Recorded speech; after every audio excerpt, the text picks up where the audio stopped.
Today we're going to look at a speech from Charles Lindbergh, which you likely know of for being the first person to fly a solo nonstop flight across the Atlantic Ocean in the 1920s.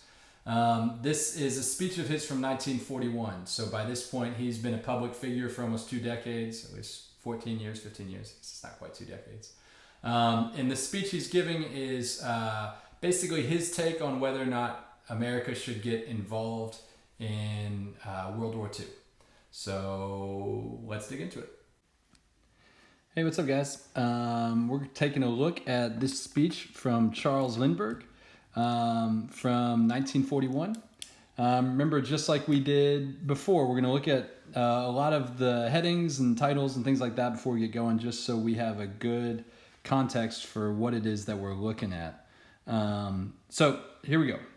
All right, so the speaker, Charles Lindbergh, most of us are probably aware, I'm going to change that up. Most of us are probably aware of Lindbergh for being the first person to fly solo across the Atlantic. That happened back in 1927. So by this point, you're talking about someone who's been in the public eye for, 14 years. I better write crossed Atlantic there. And the speech is called America First, and it's in 1941. So, given the fact that you've already probably read the reading on World War II, or at least are somewhat familiar with it, there are just certain dates in American history that should leap off the page to you whenever you read them. 1941 is one of those, because this is the year that American involvement in World War II, military involvement, began. For America started. So, where this falls in 1941 is going to be important for us. All right, Charles A. Lindbergh, America First, 1941. This is going to fill us in a little bit. Lindbergh won international fame in 1927. Hey, there we go. After completing the first non-stop solo flight across the Atlantic Ocean. As Hitler's armies marched across the European continent, many Americans began to imagine American participation in the war. Charles Lindbergh and the America First Committee, so this is a group of people that he's speaking to, and what they're advocating, what they're championing, advocating America First, championed American isolationism. If you don't know what that term means, what that means is that America should stay out of it. So America should stay out of World War II. I like seeing speeches like this because, of many of the wars in our past, this is one that it seems to be like, how could you oppose it? And the question is going to be, there are always people that oppose wars, but then this is going to make a difference on when this speech actually occurred. And so I'm going to play spoiler alert a little bit, and we're going to scroll down to the very bottom to see when he actually made this speech. This is an address delivered at the America First Committee meeting in New York City on April 23rd, 1941. So if you're wondering when Pearl Harbor was, it was December 7th, 1941. I'll just put PH. You guys know what we're talking about. So this is, I'm really bad with, what is that? 7 months before the Japanese attacked the American naval base at Pearl Harbor. Okay, so that will help us put the things that he says in the proper perspective, because he doesn't have all the information that we have now whenever he's giving this speech. All right. There are many interventionists in America. If you're wondering, an interventionist is basically the opposite of an isolationist. People saying America should get involved. There are many interventionists in America, but there are more people among us of a different type. That is why you and I are assembled here tonight. There is a policy open to this nation that will lead to success. A policy that leaves us free to follow our own way of life and to develop our own civilization. It is not a new and untried idea. It was advocated by Washington. It's kind of interesting. We looked at those Great Depression speeches before, and they appealed to the Founding Fathers. Remember, from both sides. Both sides were claiming the Founding Fathers. Now here we are with Lindbergh appealing to a Founding Father. arguably the founding father. And some of you guys may be aware of this, but Washington has a farewell address where he warns later Americans of getting entangled in foreign conflicts. So it's a very explicit warning. I mean, you don't have to read through the lines. Washington's like, hey, stay out of other countries' business. Don't get caught up in alliances and things like that. Just keep to yourself.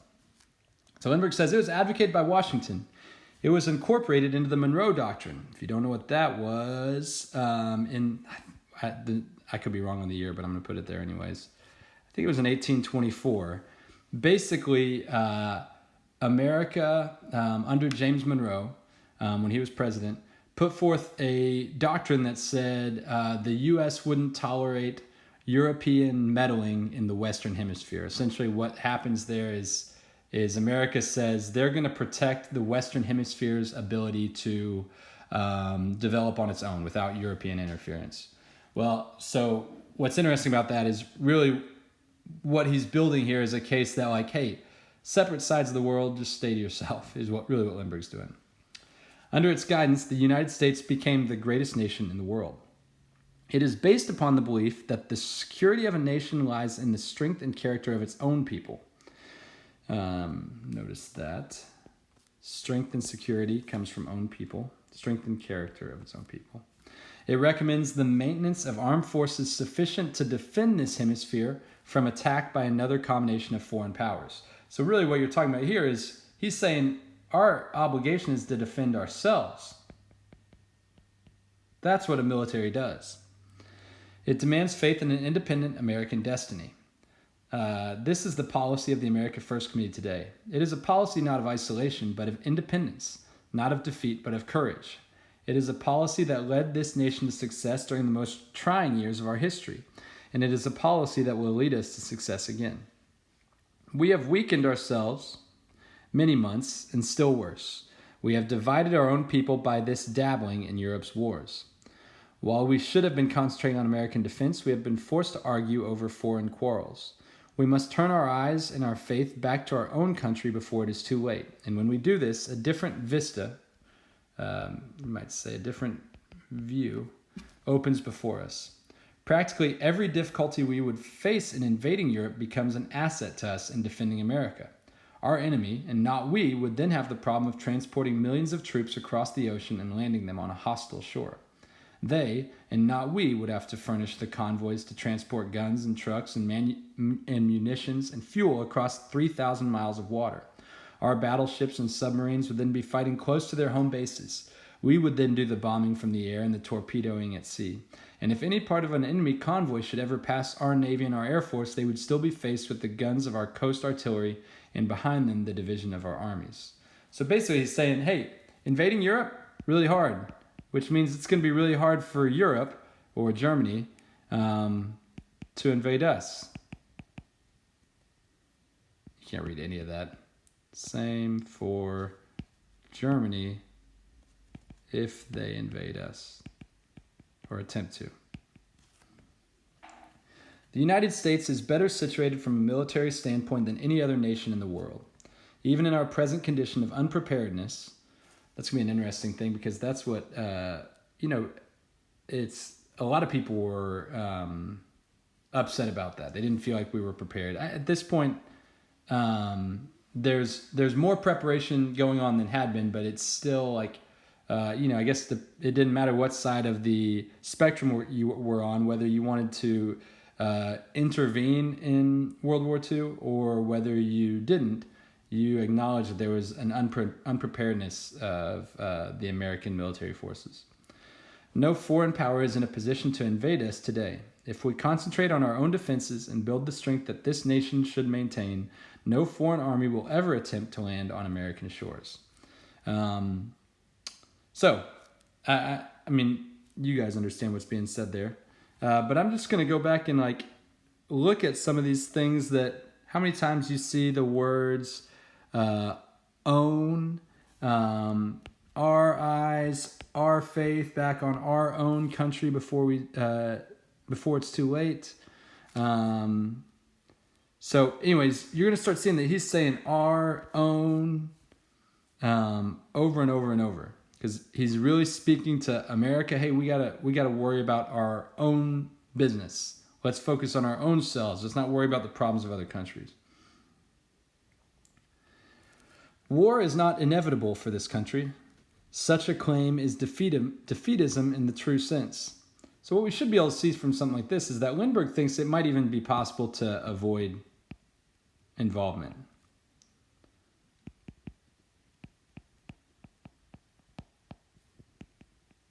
Remember, we're dealing with a whole lot more information now. Now we know down here that the Japanese are going to attack America in December. And so war is definitely going to come. But in April of 1941, Lindbergh still thinks it's possible to avoid conflict or involvement in the conflict.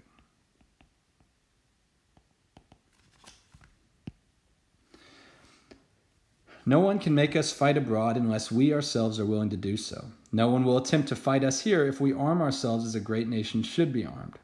Over 100 million people in this nation are opposed to entering the war. That's crazy. So that's pretty considerable opposition. Remember, though, before you start saying, oh yeah, a lot of Americans weren't all about World War II, we're still talking about April of 1941, not December.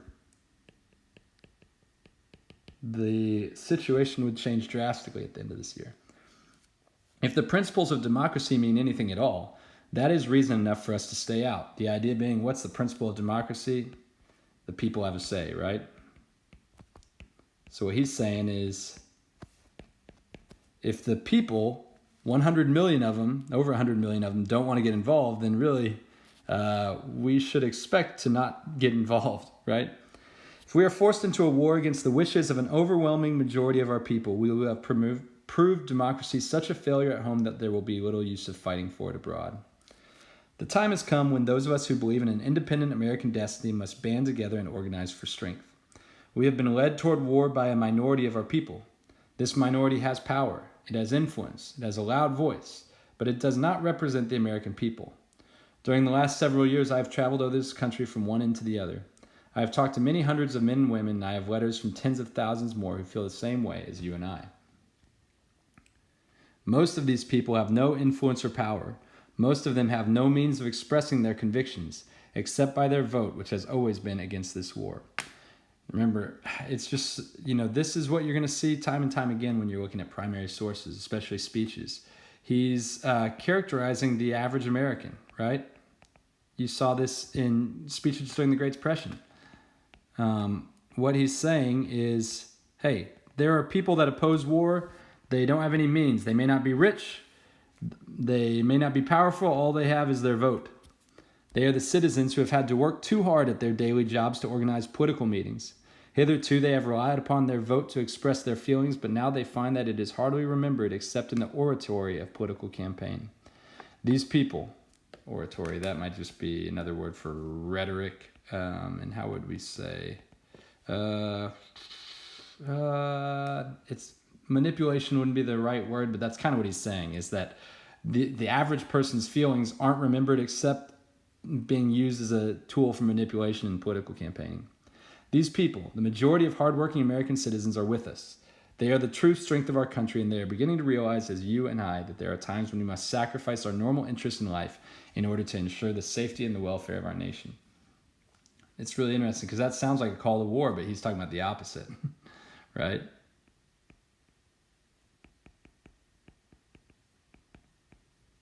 Such a time has come. Such a crisis is here. That is why the America First Committee has been formed to give voice to the people who have no newspaper or newsreel or radio station at their command, to the people who must do the paying and the fighting and the dying if this country enters the war. Whether or not we do enter the war rests upon the shoulders of you in this audience, upon us here on this platform, upon meetings of this kind that are being held by Americans in every section of the United States today. It depends on the action we take and the courage we show at this time. If you believe in an independent destiny for America, if you believe that this country should not enter the war in Europe, we ask you to join the America First Committee in its stand. We ask you to share our faith in the ability of this nation to defend itself, to develop its own civilization, and contribute to the progress of mankind in a more constructive and intelligent way, than has yet been found by the warring nations of Europe. We need your support. We need it now. The time to act is here. So obviously, if you're wondering what he's doing, if you're looking for a purpose here, what he's trying to do is he's trying to enlist people in this organization. Enlist might not be the best verb used, but get people to sign up for America First Committee. He's trying to make the opposition to involvement in World War II cohesive. So trying to get them to rally behind that banner. That's going to be really telling there. Okay. Of course, if we're looking at all of Lindbergh's case, it's all negated, or it all becomes a moot point when the Japanese invade, or whenever they attack Pearl Harbor at the end of the year. If we're looking at what are some of his main points, what he's really saying is America should look after her own interests,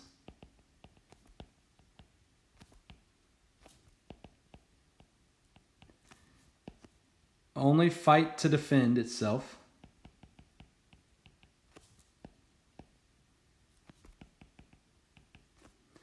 and even then would be more than capable, I guess.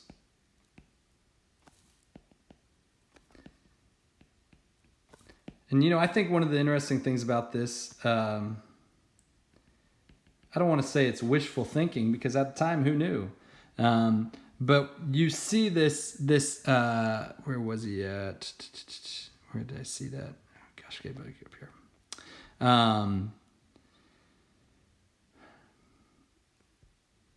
Yeah, right here. Okay. So, this idea that if America does all that, if they just mind their own business, that war might not occur for America. They might be able to stay out of it.